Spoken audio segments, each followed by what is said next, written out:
जय Hind dear future officers. Current affairs की series में 21 जनवरी पे हम पहुंच चुके हैं और आज 10 नए एमसीक्यूज को हम डिस्कस करने वाले हैं इस वीडियो के अंदर। This is brief introduction about me. My name is Prince Luthra और India rank 577 from UPSC CSE 2014 batch. आज के 10 नए एरियाज को हम डिस्कस करेंगे जल्दी से। और सबसे पहले आपको करना क्या है, अपने टारगेट को यहाँ पर सेट करना है कि कितना टारगेट आप यहाँ पर लेकर चलने वाले हैं। तो let me just first come to the slide यहाँ पर। हाँ, जल्दी से अपने टारगेट को सेट करिएगा, कितना स्कोर आप यहाँ पर लेकर चलेंगे। पहले टारगेट को सेट करिएगा and then you try to achieve. 10 में से कितना आप स्कोर करने वाले हैं वो यहाँ पर मेंशन करिएगा। For every correct answer you will get 1, for every incorrect one you will get 0 and there is no negative marking. Negative marking का कोई प्रोविजन यहाँ पर नहीं है। आई होप आपने कमेंट सेक्शन में अपने टारगेट्स को सेट कर दिया होगा। फर्स्ट क्वेश्चन पे चलते हैं। The first question is asking about असर 2022। इसको लेकर एक क्वेश्चन कल भी डिस्कस किया था, इसको लेकर पूछा गया, बताइए करेक्ट क्या है। रिपोर्ट को एनजीओ प्रथम लेकर आया है, हो सकता है। It has revealed high enrolment of children in schools. इस रिपोर्ट ने क्या बताया कि जो एनरोलमेंट रेशियो है या एनरोलमेंट है बच्चों का, वो स्कूल के अंदर बड़ा है। और ये जो सर्वे है ये रीडिंग और अर्थमेटिक दोनों स्किल्स को मेजर करता है। You have 10 seconds in your hand, सोचिए क्या आंसर होगा, फिर करेंगे डिस्कशन इसको लेकर। कल हमने देखा था कि recently 17th annual status of education report जो है इसको लेकर आया जा रहा है। और इसको लेकर कौन आ रहा है? एनजीओ प्रथम। ये हमने कल भी देखा था और वहां पर मैंने एनजीओ प्रथम के बारे में आपको बताया भी था। मेन काम ये था कि पेंडेमिक का इंपैक्ट अभी पीछे 2020-21 में जो स्कूल्स बंद रहे लॉकडाउन की वजह से, तो उसका इंपैक्ट, पेंडेमिक का इंपैक्ट जो है वो एजुकेशन पे क्या पड़ा है, इसके बारे में जानकारी जो थी वो इस सर्वे के द्वारा दी गई। असर जो है एक तरीके का एनुअल सर्वे है और कल भी मैंने आपको बताया था कि ये रूरल एरिया में किया जाता है, अर्बन एरिया में नहीं। ठीक है, it is a citizen led household survey. और जो बच्चे जो है रूरल एरियाज के अंदर वो कितने स्कूल्स में एनरोल हुए हैं और एनरोल होने के बाद उनका एजुकेशन लेवल क्या है, मतलब उनके रीडिंग स्किल्स कैसे हैं, अर्थमेटिक स्किल्स कैसे हैं, इसके बारे में जानकारी मिलती है। आपने काफी बार देखा होगा प्रथम एनजीओ क्या करता है, क्या 5th क्लास का बच्चा 5th क्लास के मैथ्स के क्वेश्चन को सोल्व कर पा रहा है या नहीं। अगर वो नहीं कर पा रहा है तो फिर उसे एक क्लास पहले के, मतलब 4th क्लास के क्वेश्चन दिए जाते हैं, क्या इसको सोल्व कर पा रहा है, कर पा रहा है। उसी तरीके से मान लीजिए 5th क्लास के स्टूडेंट जो है वो रीडिंग के अंदर 5th क्लास की रीडिंग नहीं कर पा रहे हैं, इवन 4th की भी नहीं कर पा रहे हैं, लेकिन 3rd की कर पा रहे हैं। तो इससे हमें पता क्या चला कि चाहे स्टूडेंट जो है वो 5th क्लास में क्यों ही ना हो, लेकिन उसके अर्थमेटिक स्किल अभी भी 4th क्लास के हैं और उसकी रीडिंग स्किल अभी भी 3rd क्लास वाले हैं। ठीक है, तो ये आइडिया इस तरीके के सर्वे से पता चल जाता है। तीनों स्टेटमेंट ठीक होने की वजह से आंसर क्या हो जाएगा? D will be the correct answer. Now enrolment ratio की बात करें तो असर के हिसाब से यही बताया गया कि एनरोलमेंट रेशियो बड़ा है। साथ ही साथ ये बताया गया कि रीडिंग अर्थमेटिक स्किल्स जो है, अगर आप यहां पर भी डेटा देखेंगे तो वो रीडिंग अर्थमेटिक स्किल के अंदर एक गिरावट देखने को मिली है। एंड प्रोबेबली इसके पीछे जो वन ऑफ द रीजंस बताया गया है वो पेंडेमिक को बताया गया है। ठीक है, टॉयलेट्स फॉर गर्ल्स की अगर आप यहां पे बात करें 68.4% नंबर दिया गया। School had usable girl toilets in 2022 rising from 66.4%। तो यहां पर जो गर्ल्स टॉयलेट्स हैं वो बड़े हैं और इससे क्या होगा, इससे ऑफकोर्स गर्ल्स का जो एनरोलमेंट रेशियो होगा स्कूल्स के अंदर वो भी बढ़ेगा। ठीक है, चलिए let's move to next question जो कि असर को लेकर ये पूछा गया। असर 2022 को लेकर बताएं कौन सी स्टेटमेंट आपकी करेक्ट है। Enrolment ratio of girls has increased. क्या एनरोलमेंट रेशियो बढ़ा है? May be. Enrolment in government school has shown a positive development. Government school के अंदर भी जो एनरोलमेंट है वो हमें बढ़ता हुआ दिखाई दिए, हो सकता है। Mathematical skills of class 5th students ये भी इंप्रूव हुए हैं। 10 सेकेंड्स आपके पास है, सोचिए क्या आंसर हो सकता है, फिर डिस्कस करेंगे। वैसे मैं आपको बताऊं, अगर आपने कल वाला लेक्चर अच्छे से देखा है और फर्स्ट क्वेश्चन को और इसकी एक्सप्लेनेशन को ध्यान से सुना है तो आप इसका आंसर आसानी से कर सकते हैं। देखिए, अभी मैंने आपको बताया कि ओवरऑल एनरोलमेंट बढ़ा है या कम हुआ है? एनरोलमेंट बढ़ा है, which is a positive news. ये गर्ल्स एंड बॉयज दोनों के केस में हमें देखने को मिला, रिकॉर्ड एनरोलमेंट यहां पे देखने को मिला है। लेकिन ये भी देखा गया कि पेंडेमिक की वजह से जो अर्थमेटिक स्किल्स है या फिर जो रीडिंग स्किल्स है, दोनों के, मैथ्स के जो स्किल्स हैं और जो इंग्लिश के स्किल्स या रीडिंग के जो स्किल्स हैं, दोनों में एक गिरावट देखने को मिली है। ठीक है, तो यहां पर एनरोलमेंट रेशियो बढ़ा, बिल्कुल बढ़ा। क्या गवर्नमेंट स्कूल में बढ़ा? बिल्कुल बढ़ा। लेकिन तीसरी स्टेटमेंट सही नहीं है। क्यों? क्योंकि यहां पर स्किल्स के अंदर इंप्रूवमेंट नहीं देखने को मिला, रादर इसके पीछे एक गिरावट देखने को मिली है। तो करेक्ट आंसर क्या हो जाएगा? A will be the correct answer. देखिए, ये जो डेटा आपको मिल रहा है ना यहां पर, ये आप मेंस के अंदर भी यूज कर सकते हैं। मान लीजिए कोई एस्से पूछ लिया जाता है, there is an essay on education, ठीक है, या चिल्ड्रन के ऊपर कोई ऐसे आता है, सोशल इशू पे कोई ऐसे आता है, या मेंस के अंदर सोशल इशू में कोई ऐसा क्वेश्चन आता है जो कि एजुकेशन से रिलेटेड है, चिल्ड्रन से रिलेटेड है, तो वहां पर आप इस डेटा को यूज कर सकते हैं। देखिए अगर हम देखें एनरोलमेंट रेशियो कैसा रहा हमारा, पॉजिटिव रहा, क्योंकि ये बड़ा है, 98.4 रिकॉर्ड हाई हो चुका है। उसी तरीके से गवर्नमेंट स्कूल के अंदर एनरोलमेंट बड़ा है। यहाँ पर girls not enrolled in school ये घटा है, और ये ऐसा एक रेशियो जो कि कमी होना चाहिए। गर्ल्स नॉट एनरोल्ड जो है वो कमी होनी चाहिए, राइट, क्योंकि गर्ल्स नॉट एनरोल्ड कम होंगे तो इट मींस गर्ल्स एनरोल्ड या एनरोलमेंट जो होगा वो बढ़ेगा। ठीक है, ये चीज हमें पॉजिटिव दिखाई दे रही है। अगर हम नेगेटिव तरफ पे आएंगे तो यहां पर अगर आप देखेंगे सब्ट्रैक्शन बच्चों को नहीं आता है करना, ठीक है, डिवीजन करना नहीं आता है, और यहां पे रीडिंग कैपेबिलिटी भी उनकी कम हुई है 27% से 20.5%, 28% से 25.9%, 27.9 से 25.6%। तो ये रेशो आपको गिरता हुआ दिखाई देगा, which is not a positive sign. चलिए let's move to next question, जो कि इंडिया और मालदीव्स के बीच में होने वाली एक्सरसाइज को लेकर है। पूछा गया कि कौन सी एक्सरसाइज हम मालदीव्स के साथ करते हैं। एकुबरीन, दोस्ती, एकता, ऑपरेशन शील्ड। सोचिए, 10 सेकेंड्स आपके पास है, फिर करेंगे डिस्कशन इसको लेकर। कौन कौन सी एक्सरसाइज ऐसी हो सकती है जो हम मालदीव्स के साथ करते होंगे। इंडिया मालदीव्स एक्सरसाइजेस बताइए। चलिए डिस्कशन करते हैं। एकुबरीन एक्सरसाइज हम मालदीव्स के साथ करते हैं, बिल्कुल ठीक है। दोस्ती एक्सरसाइज जो है ये एक ट्राइलेटरल एक्सरसाइज है, जिसके अंदर क्या इंडिया मालदीव्स होते हैं, बिल्कुल इंडिया भी है इसमें, मालदीव्स भी है। तीसरी पार्टी कौन होगी यहाँ पे, ट्राइलेटरल है मतलब 3 देश होंगे इसके अंदर, तो third country is Sri Lanka, Sri Lanka भी इसमें शामिल है। नेक्स्ट जो एकाता एक्सरसाइज है ये इंडिया नेवी जो है, इंडियन नेवी जो है वो मालदीव्स के साथ कंडक्ट करती है। इसी तरीके से ऑपरेशन शील्ड जो है ये एक्सरसाइज भी एक वर्चुअल मैरीटाइम एक्सरसाइज है जो कि इंडिया और मालदीव्स के बीच में होती है। तो करेक्ट आंसर क्या हो जाएगा, ये सारी एक्सरसाइज कौन सी है जो इंडिया और मालदीव्स कंडक्ट करते हैं। ठीक है, अभी रिसेंटली इंडिया और मालदीव्स ने पैक्ट साइन किया है on development of various projects. जो प्रोजेक्ट्स हैं काफी सारे, जिसमें ट्रेड के प्रोजेक्ट्स भी हैं, उसको लेकर यहां पर एक पैक्ट साइन किया है। एंड दैट्स व्हाई जो न्यूज थी वो मालदीव्स को लेकर दे रखी थी, और यहां पर हमने इसको लेकर डिस्कशन किया। वैसे प्रधानमंत्री भी मालदीव्स को काफी ज्यादा इंपॉर्टेंस देते हैं, क्योंकि प्रधानमंत्री का जो एक फेमस एंड काफी फेवरेट इनिशिएटिव है सागर इनिशिएटिव, जिसकी फुल फॉर्म क्या है, security and growth for all in the region. Security and growth for all in the region, उसके अंदर श्रीलंका के साथ साथ मालदीव्स भी एक इंपॉर्टेंट पार्टनर है। तो करेक्ट आंसर यहां पे क्या हो जाएगा, ये सारी एक्सरसाइज जो है हम किसके साथ कंडक्ट करते हैं, these all exercises are conducted with Maldives. Location अच्छे से देख लीजिएगा, दिस इज इंडिया, श्रीलंका, और यहां पर मालदीव्स इज लोकेटेड। अगर हम बात करें वैसे कुछ इंपॉर्टेंट एरियाज के बारे में, तो कौन कौन से एरियाज जो होंगे वो मालदीव्स के लिए इंपॉर्टेंट हो सकते हैं। अब देखिए जितने भी आइलैंड नेशंस होते हैं वो किस चीज के लिए जाने जाते हैं, सबसे पहले तो वो अपने टूरिज्म के लिए जाने जाते हैं। तो tourism is something which is very important, क्योंकि मालदीवियन इकोनॉमी जो है वो टूरिज्म पे चलती है।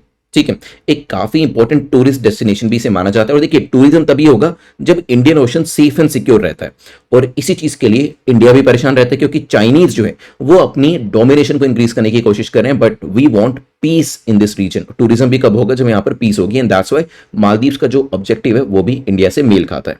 ठीक है, ये ध्यान रखिएगा। इंडिया का सेकंड लार्जेस्ट ट्रेडिंग पार्टनर है मालदीव्स, जो हम बात करते हैं 4th पोजीशन से ये बढ़कर यहां तक इंप्रूव होता हुआ है। ट्रेड जो है वो दोनों का काफी इंप्रूव हो रहा है। ठीक है, खैर यहां से आगे बढ़ते हैं, नेक्स्ट क्वेश्चन को देखते हैं। कंसीडर द फॉलोइंग स्टेटमेंट्स, आपको बताना है तीनों स्टेटमेंट में से कौन सी स्टेटमेंट ऐसी है जो करेक्ट है। फर्स्ट स्टेटमेंट को पढ़िएगा, क्या दिया है यहां पर। First statement says hybrid immunity from an infection is a combination of natural protection along with the immunity provided by the vaccine. मतलब हाइब्रिड इम्यूनिटी क्या होती है, इसमें दो चीजें हैं, एक तो नेचुरल प्रोटेक्शन है आपके पास, प्लस आपने वैक्सीनेशन कराया हुआ है। ठीक है, ये हाइब्रिड इम्यूनिटी को जन्म देता है। Maybe it appears to result in stronger protection than just infection और वैक्सीनेशन अलोन। ये अगर हम सिर्फ नेचुरल प्रोटेक्शन की बात करें या फिर सिर्फ वैक्सीनेशन की बात करें, उससे बेटर रहता है हाइब्रिड इम्यूनिटी। ये भी पॉसिबल हो सकता है। Hybrid immunity is when someone recovers from Covid infection before getting vaccinated. मतलब किसी को कोविड हुआ, वो उससे रिकवर हुआ और उसके बाद उसे वैक्सीनेशन दिया गया, ये भी हो सकता है। 10 सेकेंड्स आपके पास है, बिल्कुल आप देखेंगे फैक्चुअल क्वेश्चन नहीं है, कंसेप्चुअल क्वेश्चन है, लॉजिकल क्वेश्चन है, बिल्कुल ध्यान से पढ़िएगा। You will be able to answer this question number 4। देखिए, अगर आप फर्स्ट और सेकंड स्टेटमेंट को देखें, दोनों एक दूसरे को हेल्प कर रही हैं आंसर करने में। जैसे पहली स्टेटमेंट में क्या कहा गया कि नेचुरल और वैक्सीनेशन। देखिए, अगर किसी के पास नेचुरल इम्यूनिटी है तो अच्छी बात है, लेकिन वैक्सीनेशन भी लग जाएगा तो ये तो सेकंड लाइन और डिफेंस के तौर पे काम करेगा। इट मींस उसके पास डबल इम्यूनिटी हो जाएगी, एंड डबल इम्यूनिटी को हम हाइब्रिड इम्यूनिटी कह रहे हैं। और double immunity any time is better than single immunity. किसी के पास नेचुरल इम्यूनिटी है या फिर किसी का वैक्सीनेशन वाली इम्यूनिटी है तो वो इम्यूनिटी अच्छी है, नो डाउट, लेकिन वो हाइब्रिड इम्यूनिटी जिसमें नेचुरल प्लस वैक्सीनेशन दोनों है, उससे तो कम ही होगा। ठीक है, तो दोनों स्टेटमेंट जो है लॉजिकल थी, बिल्कुल करेक्ट आंसर में हेल्प करेगा ये 1 एंड 2। क्योंकि अगर आप ये दो स्टेटमेंट्स को पकड़ पाते तो आप सीधा यहां पर ऑप्शन में देखेंगे तो 1 एंड 2 सिर्फ डी में है। इट मींस करेक्ट आंसर यहां पे क्या हो जाएगा, D will be the correct answer. ठीक है, तीसरी स्टेटमेंट आप पढ़ना चाहें तो पढ़ सकते हैं, अदरवाइज ऑप्शंस के वजह से इसको पढ़ने की जरूरत नहीं पड़ेगी। Hybrid immunity is when someone recovers from Covid infection. Hybrid immunity का क्या मतलब है, जब कोई कोविड इन्फेक्शन से रिकवर करता है और फिर वैक्सीनेशन किया जाता है। तो करेक्ट आंसर क्या हो जाएगा, D will be the correct answer. यही सभी चीजें इस इंफोग्राफी के अंदर भी आपको दे रखी है। Now let's move to next question, जो कि पूछ रहा है संसद खेल महाकुंभ। संसद खेल महाकुंभ जो है इसको लेकर बताएं करेक्ट क्या है। इसमें कौन कौन से खेल इंक्लूड किए गए हैं? क्या इसमें वॉलीबॉल है, क्या इसमें फुटबॉल है, क्या इसमें पेंटिंग है, क्या इसमें चेस है? सांसद खेल महाकुंभ के अंदर इन चारों में से क्या रखा गया है और क्या नहीं रखा गया।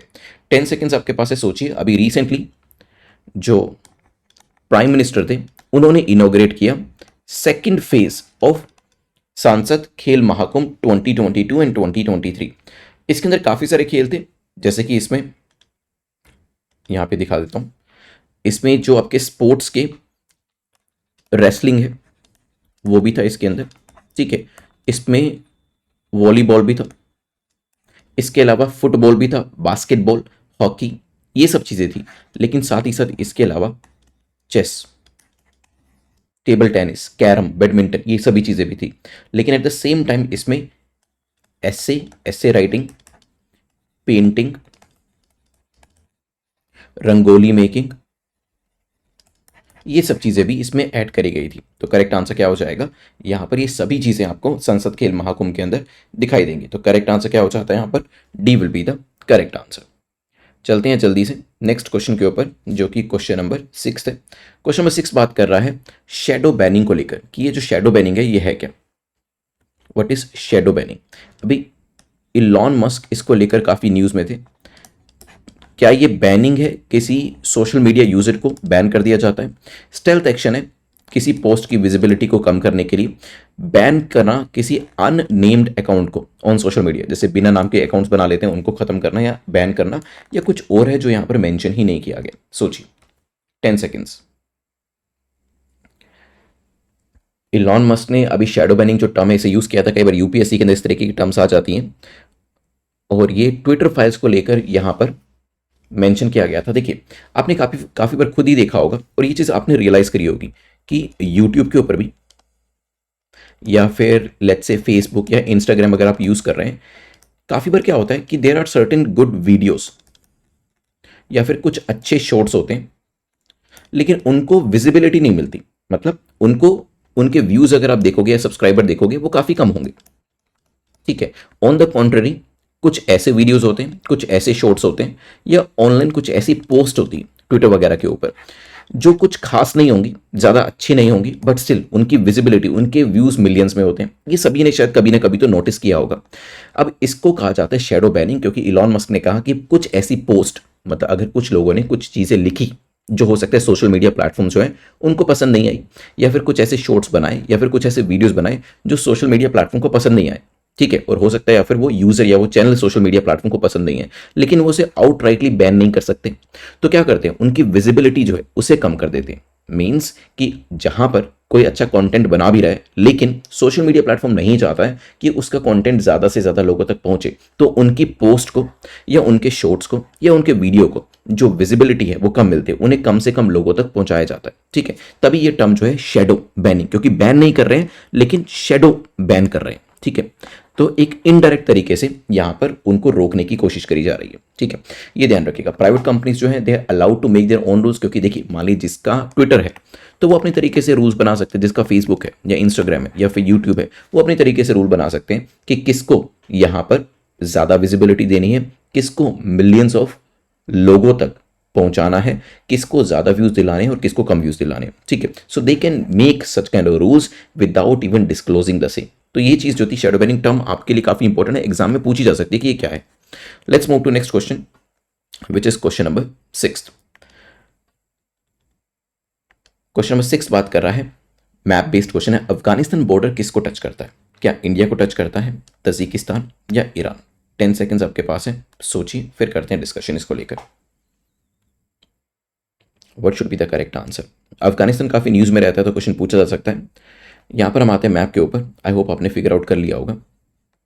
देखिए यहाँ पर ये छोटा सा हिस्सा जो है, वैसे तो ये पीओके को टच करता है, लेकिन पीओके भारत का हिस्सा है तो यस ये इंडिया को भी टच करता है। ऊपर तजिकिस्तान, उज्बेकिस्तान, तुर्कमेनिस्तान, नीचे ईरान एंड पाकिस्तान को, और अनफॉर्चुनेटली पाकिस्तान को भी ये टच करता है।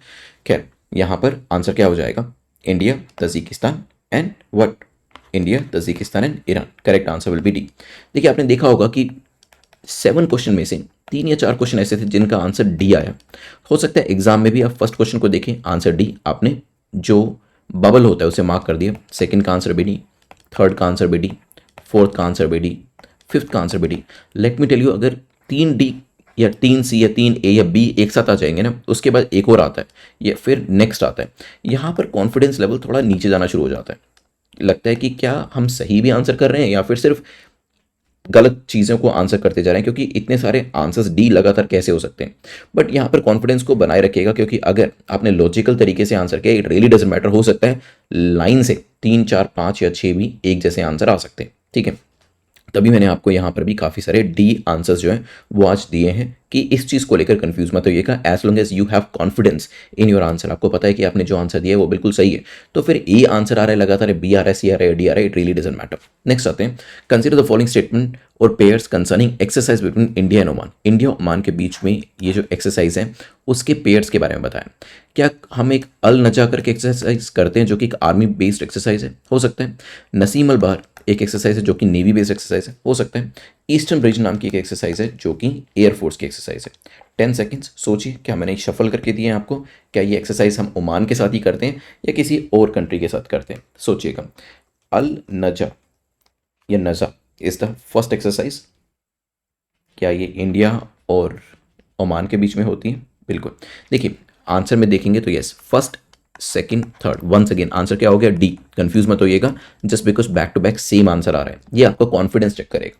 अभी तो मैंने आपको बता दिया, बट अदरवाइज तो यहाँ पे तीनों के तीनों जो आपके पेयर्स हैं वो करेक्ट हो जाते हैं। तीनों एक्सरसाइज जो है वो इंडिया ओमान के बीच में है, आर्मी नेवी एयरफोर्स की एक्सरसाइज है। ओमान अपने आप में अकेली ऐसी एक गल्फ कंट्री है जो कि तीनों लेवल के ऊपर एक्सरसाइज करती है, किसके साथ? इंडिया के साथ, चाहे वो आर्मी लेवल पे हो, नेवी लेवल पे हो या फिर एयरफोर्स लेवल पे हो, ठीक है। Let's move to next question, question number 9 को देखते हैं। Which country shares border with Oman? कौन सी कंट्री ऐसी जो ओमान से बॉर्डर टच करती है? UAE, Iran, Saudi Arabia. One second, 10 seconds, map based question है। आपको बताया था कि हम एटलस को साथ के साथ कवर करेंगे इस पूरी सीरीज के अंदर, चाहे आप 2023 के लिए तैयारी कर रहे हैं, 2024 के लिए तैयारी कर रहे हैं, मैप भी आपका साथ के साथ कवर होता रहेगा। रिसेंटली इंडिया और ओमान दोनों न्यूज़ में थे, क्योंकि 8th India Oman strategic dialogue जो है वो यहाँ पर हुआ है। इंडिया ओमान का जो स्ट्रेटेजिक डायलॉग है वो यहाँ पर देखने को मिला है, जहाँ पे दोनों कंट्रीज जो हैं उन्होंने बेसिकली एक दूसरे के साथ कोलैबोरेशन करने का, कलेक्टिवली टेररिज्म को फाइट करने की बात करी है, क्योंकि दोनों कंट्रीज के जो इंटरेस्ट हैं, ऑब्जेक्टिव्स हैं वो सेम है।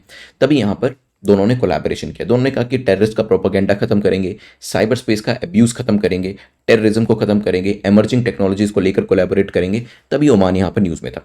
अब एक बार देख लेते हैं कि ओमान जो रीजन है इसका बॉर्डर टच किससे करता है। यहाँ पे आइएगा, देखिए ओमान और यमन, नाम दोनों के सेम सेम है, ओ मैन ये मैन, कुछ इस तरीके से आप इसे पढ़ सकते हैं। दोनों का बॉर्डर टच कर रहा है, सऊदी अरेबिया से टच कर रहा है, यहाँ पर यूएई से भी टच कर रहा है, लेकिन ईरान जो है ये उस साइड है, ठीक है। ये आपके जो अरेबियन सी है उसके अदर साइड पे पड़ता है।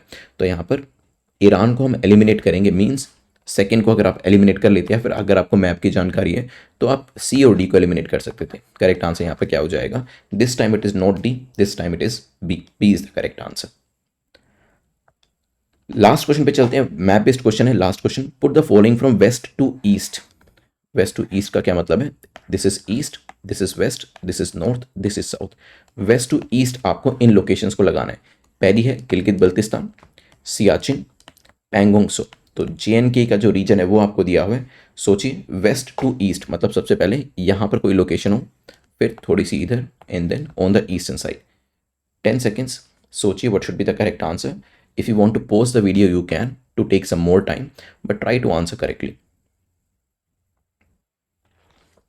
चलिए यहाँ पर मैप पे देखते हैं। मैप पे देखेंगे दिस इज गिलगित बल्तिस्तान। अगर आप DD न्यूज़ देखते हैं तो DD न्यूज़ में काफ़ी बार ये लोकेशन दिखाई जाती है जब भी वो वेदर के बारे में जानकारी दे रहे होते हैं।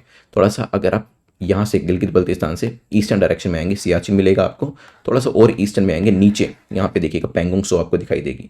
तो यहाँ पर वापस अगर हम क्वेश्चन पे चलें, गिलगित, सियाचिन एंड पैंगोंग त्सो ऑलरेडी ये वेस्ट टू ईस्ट डायरेक्शन में ही दिए, और 1 2 3 should be the correct sequence जो कि यहाँ पर बी में दिया गया। ठीक है, चलिए जल्दी से हम क्या करेंगे, अभी रिवाइज करेंगे। रिवीजन करने का तरीका आपको पता ही है। कमेंट सेक्शन में मेरे आंसर देने से पहले आपको लिख देनी है वो सभी चीज़ें जो हमने आज डिस्कस करी है। असर 2022 लिख दीजिए सारी चीज़ें, कौन लेकर आता है, क्यों लेकर आता है, क्या क्या चीज़ें हमें बताई गई हैं। जैसे कि एनरोलमेंट रेशो बढ़ा है लेकिन जो अटेनमेंट लेवल्स है वो यहाँ पर कम हुए हैं, ये हमने असर के अंदर देखा। प्रथम NGO इसको लेकर आता है, ये भी ध्यान रखिएगा। इसका डेटा कल हमने देखा था, जो गवर्नमेंट एजेंसीज है वो भी यूज़ करती है। फिर हमने यहाँ पर देखा कि कौन कौन सी एक्सरसाइज मालदीव्स के साथ करते हैं, एक्वारीन, दोस्ती, एकाथा, ऑपरेशन शील्ड, ये सभी एक्सरसाइज हम करते हैं मालदीव्स के साथ। मालदीव्स इंपॉर्टेंट है, टूरिज्म के लिए भी काफ़ी जाना जाता है। फिर हमने हाइब्रिड इम्यूनिटी के बारे में डिस्कशन किया, which is better than any other type of immunity, क्योंकि इसमें नेचुरल जो आपकी सेफ्टी होती है वो तो रहती है, नेचुरल इम्यूनिटी रहती है, साथ ही साथ वैक्सीनेशन बेस्ड इम्यूनिटी भी आपको मिल जाती है। साथ साथ खेल महाकुंभ के बारे में देखा था, इसमें volleyball, football, painting, chess, rangoli making, ये सभी चीज़ें इसके अंदर शामिल है। फिर यहाँ से आगे बढ़ के क्वेश्चन नंबर 6 पे चले थे। हमने शैडो बैनिंग देखा था। शैडो बैनिंग मतलब किसी की पोस्ट को, शॉर्ट्स को, वीडियो को, चैनल को कम से कम विजिबिलिटी देना। ठीक है, और उसके पीछे रीज़न कुछ भी हो सकता है। ये जो टर्म है अभी यूज़ करी गई थी इलॉन मस्क के द्वारा। फिर हमने देखा अफगानिस्तान का बॉर्डर, इंडिया, तजिकिस्तान, ईरान, तीनों को टच करता है।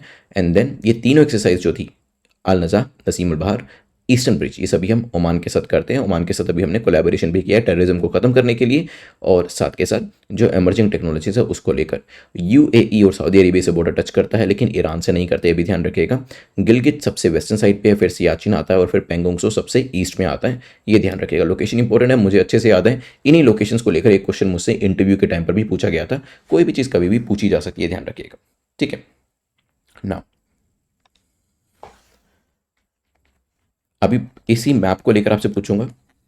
अक्साई चीन करके एक रीजन है, अक्साई चीन, ये इंडिया को बिलोंग करता है, लेकिन एट द मोमेंट ये किसके कंट्रोल में है, ये आपको कमेंट सेक्शन में बताना है। अब अपने मार्क्स जल्दी से बताएं कि कितना आपने स्कोर किया है। यहाँ पर 10 में से कितना आपका स्कोर है, क्योंकि नेगेटिव मार्किंग नहीं है तो आप अपने स्कोर को अच्छे से बता सकते हैं। अगर आपने 6 या 6 से ज़्यादा स्कोर किया then of course you are in the safe zone, और यहाँ पर अगर आपने स्कोर किया 8 to 10 then you are in the topper category. कम भी स्कोर है, डोंट वरी, धीरे धीरे प्रैक्टिस करेंगे डेली बेसिस पे। क्वेश्चंस को सोल्व करने का तरीका आएगा, नए नए तरीके आप खुद ढूंढने लगेंगे यहाँ पर, and then your score will start improving. Score धीरे धीरे बढ़ना शुरू हो जाएगा, लेकिन हाँ इसके लिए आपको कंसिस्टेंसी चाहिए होगी। किसी भी चीज़ में इंप्रूवमेंट लाने के लिए consistency is something which is required. ठीक है, तो डेली बेसिस पे जो MCQs से सोल्व करते रहिएगा। कमेंट सेक्शन में अपने मार्क्स जरूर लिख दीजिएगा। Thanks for watching this video, have a nice day, take care, good bye.